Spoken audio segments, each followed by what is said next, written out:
Pluribus bener-bener series yang mengagetkan gitu. Sebenarnya nggak kaget juga karena yang bikin adalah Vince Gilligan yang bikin Breaking Bad, Better Call Saul dan sebagainya itu. Tapi entah kenapa ini jadi masuk banget ke gue dan kalau teman-teman bilang, series akhir tahun terbaikmu apa Bang? Kayaknya salah satunya Pluribus ini gitu. Jadi ini keren banget, ceritanya tuh sebenarnya simpel guys. Ceritanya tuh tiba-tiba ada sinyal alien kayak gitu yang datang dari luar bumi, tiba-tiba ditangkap sama antena gede kayak gitu. Pas akhirnya dia ngelewatin bumi, pas nyampe sinyal itu, blub blub blub blub blub, semuanya langsung kejang dan tiba-tiba seluruh manusia di dunia ini, di bumi ini itu jadi satu pikiran gitu. Misalnya lu sama gua gitu ya, akhirnya, terpengaruh sinyal itu masuk jadi satu kesadaran gitu. Tiba-tiba ketika gua jalan, misalnya lu nanyain, "Ini tentang ilmu, geografi dari ini," gua langsung nyari orang yang pandai ilmu geografi bla bla bla dan itu disebut dengan, the hive mind lah gitu, mereka dari gabungan kayak gitu. Tapi yang unik ada 13 orang yang nggak terpengaruh sama sinyal dari alien ini gitu, unik banget. Di sini kalau teman-teman nyari aliennya ada nggak Bang? Nggak ada aliennya sama sekali, tapi intensitas kita ngerasa serangan alien itu bener-bener berasa gitu. Karena masuk akal di sini si alien itu baru bisa ngirim sinyal-sinyal jahat ini ya untuk mempengaruhi nanti sebelum mereka datang gitu ya.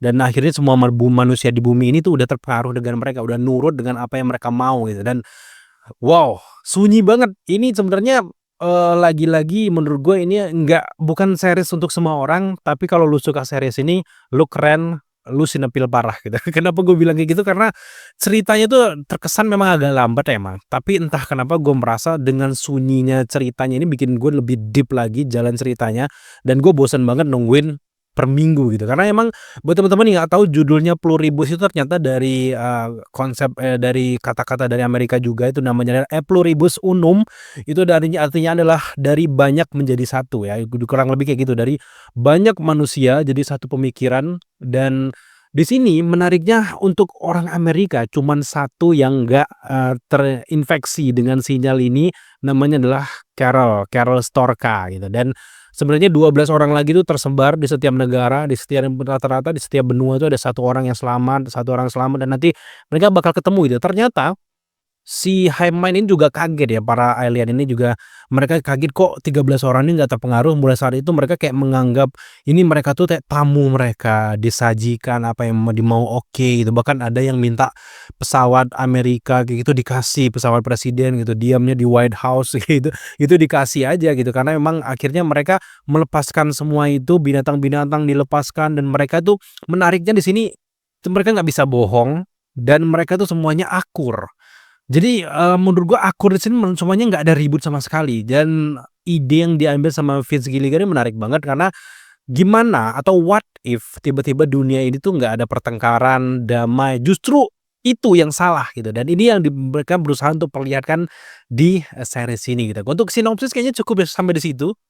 Yang gue suka di sini banyak banget sih, rata-rata gue suka dan kalau ada beberapa orang yang bilang, "Ini lambat banget ceritanya," kayaknya kalian nggak ngikutin, development karakter dan juga cerita dari awal gitu. Karena dari awal tuh gue ngikutin banget sih kalau Storka ini, dari secara mimik wajah artis memang bukan yang terbaik si artisnya ini, tapi entah kenapa enak banget di sini, kayak kekacauan itu hening, damai, tapi aneh, cringe parah kayak kayak apaan sih kayak gitu dan senengnya di sini teka-teki itu tetap dimainin ya, alur ceritanya gitu. Meskipun memang di ending ini agak ngegantung dan seolah-olah memang dipersiapkan untuk 2 season kayak gitu, sebelum nanti perlawanan dari Hive ini langsung.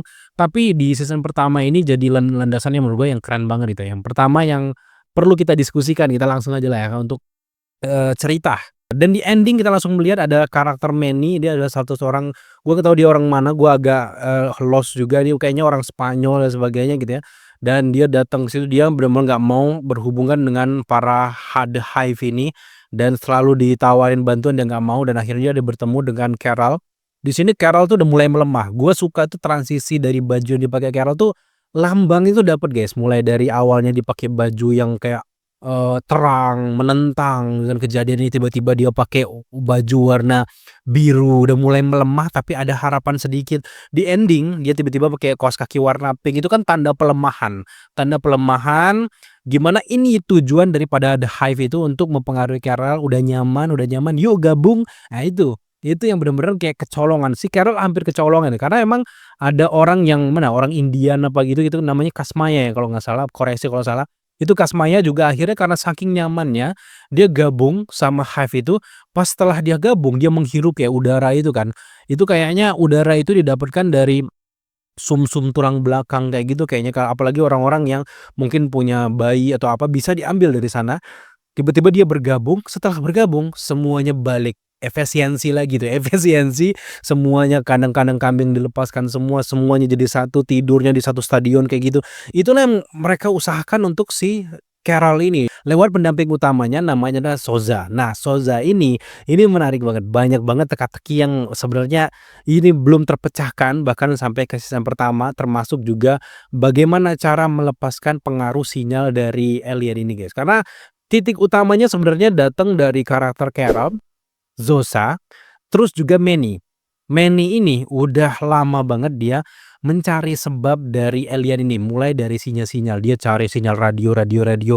Ada satu sinyal yang menurut dia aneh, ini disebut dengan Kepler minus 22b gitu, di mana, ini dipercaya bahwa sinyal dari alien tersebut yang dikirimkan dari luar gitu, di mana sinyal minus 22b ini tuh untuk menyembuhkannya itu berlawanan, itu harus menggunakan sinyal yang berlawanan gitu, itu konsepnya kayak gitu. Dan Man ini akhirnya pas dia ketemu sama Carol Storka, dia tahu semuanya, dia mengumpulkan semua informasi, dipanggillah si Zosa dan akhirnya bikin si Storka marah. Setelah itu, setelah si Zosa itu, dia panggil juga karakter namanya Rick. Dia di sini akhirnya tahu bahwa dengan ngamuk di depan orang ini akhirnya menghalangi sinyal-sinyal dari Hive Mind itu, guys. Jadi dia akhirnya marah di sana, kejang-kejang semua seluruh dunia, dia pakai tuh sinyal, lawanan dari Kepler minus 22b ini dan hampir dapat.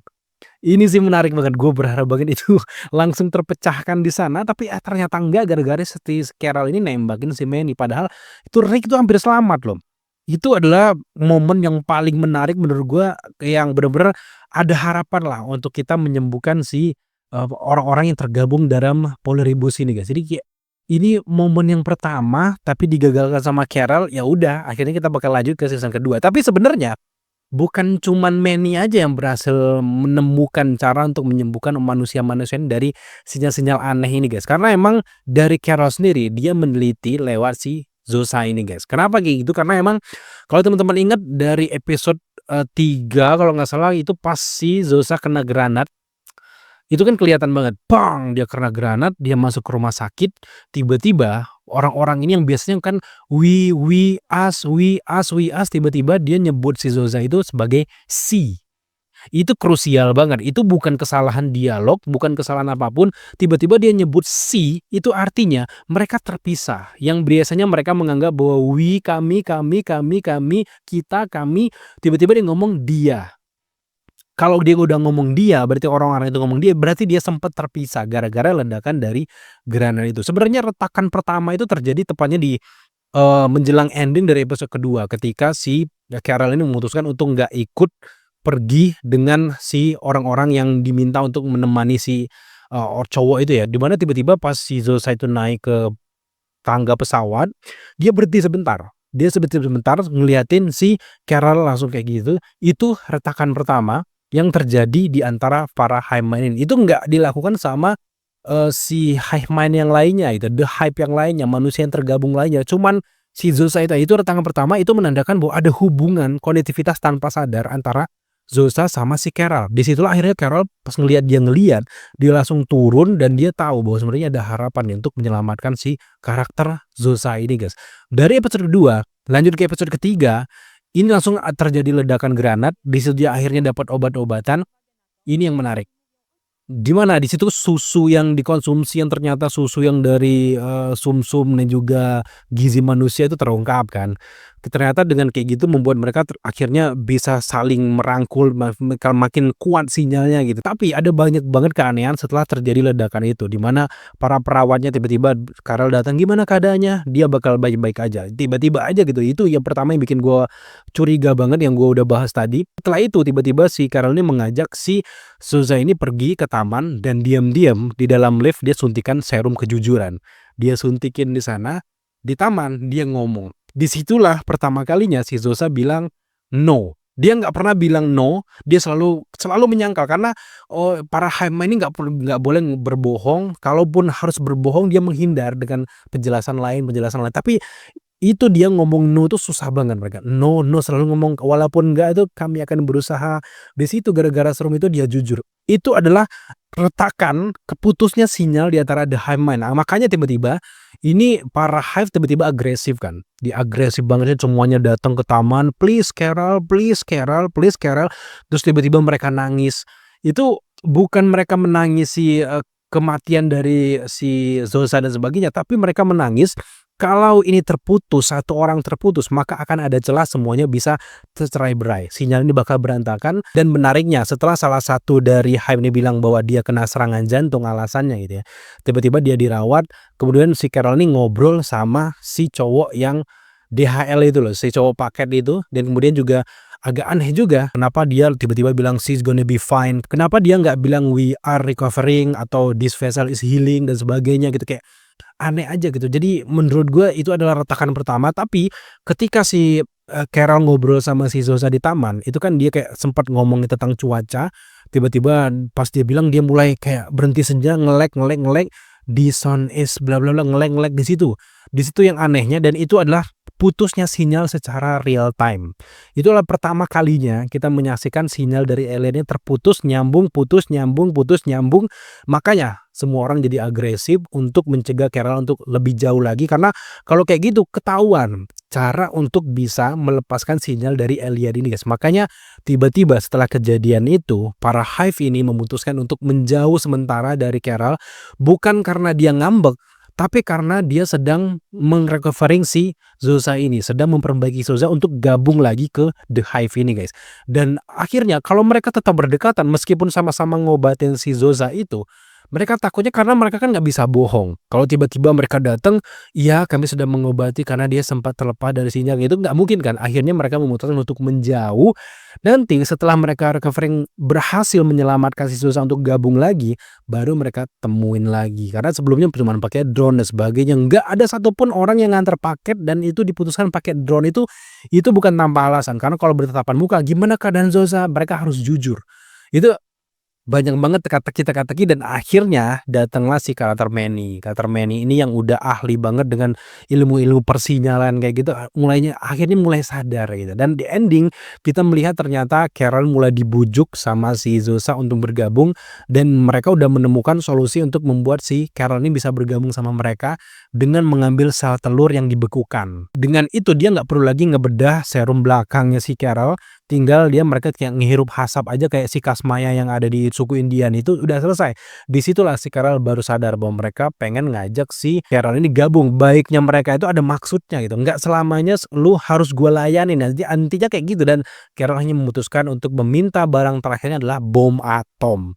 Dia bawa bom atom itu adalah simbol perlawanan dan menarik banget di sini karena memang kita lihat di ending dari Pluribus episode 9 ini tuh mengartikan banyak hal gitu dan gue bener-bener gak sabar untuk menyaksikan season keduanya karena gila ini bakal keren banget karena season kedua itu akan menjadi battle antara mereka, semuanya akan terbongkar. Kalau di season pertama terbongkar kalau mereka ternyata makan sesama daging manusia lah, dijadikan susu lah, terjadinya perputusan sinyal secara real time. Itu baru awal mulanya, nanti Pluribus ini yang season kedua gue berharap akan terjadi sesuatu gitu, mungkin entah penampakan dari aliennya dan sebagainya, gue berharap itu lebih dari semua itu. Tapi kalau kita ngobrol tentang bom atom yang dibawa Carol, bukan cuman sekedar dia mau ngeledakin aja gitu, karena emang bom atom ini tuh bisa berguna asalkan Manny tahu penyebabnya. Karena kan sebelumnya kayak sinyal radio itu kan, Kepler-22b itu kan ternyata dikasih sinyal yang berlawanan itu work. Ternyata Rick tuh hampir sadar kalau si Carol nggak datang kan. Nah di sini what if tiba-tiba si Manny sadar bahwa sebenarnya ini semua di permainan sinyal. Kalau selama ada tiang-tiang yang benar-benar nangkep sinyal keluar angkasa itu tetap berdiri, maka alien itu masih bisa untuk mempengaruhi the mind itu masih bersatu gitu. Dan bom atom itu gunanya adalah menghancurkan antena-antena luar angkasa yang banyak gitu ya. Jadi kalau antena itu hancur, udah selesai. Semua Hive-Mind itu akan terputus gitu. Tapi pertanyaan di season kedua, apakah mereka pengen menyembuhkan one by one orang-orang ini atau secara sekaligus gitu. Gue yakin ya di episode 1, 2, 3 di season kedua nanti Mungkin dia bisa berhasil menyelamatkan si Zosa, menyelamatkan si Rick dan yang lainnya, tapi pada ending-nya untuk seluruh dunia, mereka tuh harus menghancurkan antena-antena luar angkasa itu. Jadi, ini bakal keren banget sih di season kedua, tapi sayangnya memang season pertama ini cuman jadi intermezzo doang, jadi kayak ini jadi awal landasan dasar ceritanya. Gue nggak tahu nanti Vince Gilligan bakal bikin season kedua apa season ketiga, itu kita akan lihat nanti, tapi gue berharap bahwa ini selesai di season kedua aja, karena emang udah lama banget nunggunya gitu. Karena season pertama itu kayak alurnya tuh agak, lambat, transisinya agak lambat, dan mereka kayak mempermainkan kayak sinematografi, gue suka banget ya, terutama dari sinematografi, kemudian juga simbol-simbol warna perlawanan dari seorang Carol tuh gue suka, tapi lagi-lagi di season kedua harus selesai sih. Jadi teman-teman, ini menurut gue keren banget, dan kalau teman-teman nanya series apa yang terbaik di akhir tahun 2025, salah satunya ya Pluribus gitu ya. Jadi thank you teman-teman udah menyaksikan penjelasan ending dan juga review singkat kita terkait dengan series Pluribus season pertama ini. Gue seneng banget dan gue ini merekomendasikan buat teman-teman untuk nonton juga seriesnya gitu. So, sampai jumpa di pembahasan Pluribus selanjutnya di season kedua yang kemungkinan bakal rilis di tahun 2026.